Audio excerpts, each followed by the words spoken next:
Hi guys, देख सकते हैं हम लोग ऑटो में बैठे हैं, दूसरे साइड पर जा रहे हैं। क्या करें, काम ही ऐसे पड़ गया अर्जेंट कि जाने पड़ने लगा।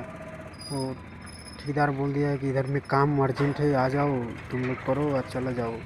काम करो करने जा रहे हैं हम लोग। सुबह 6 बजे रूम पर से निकाल दिया है।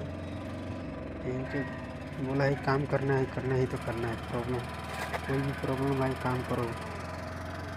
क्या करें, बैठे बैठे सोचा कि थोड़ा वीडियो बना लूँ। ये चाचा है गांव का, बगल में वो भी चाचा है, गांव ही का है, नाते में चाचा लगते हैं वो। सोचा थोड़ा वीडियो बना लूँ, काम भी हो जाएगा अपना। मक्खल अपना घर ले लिया सब।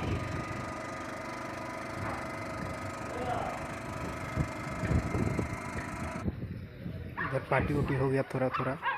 दोस्त यार है तो पीने लगे हम लोग दारू, बियर है।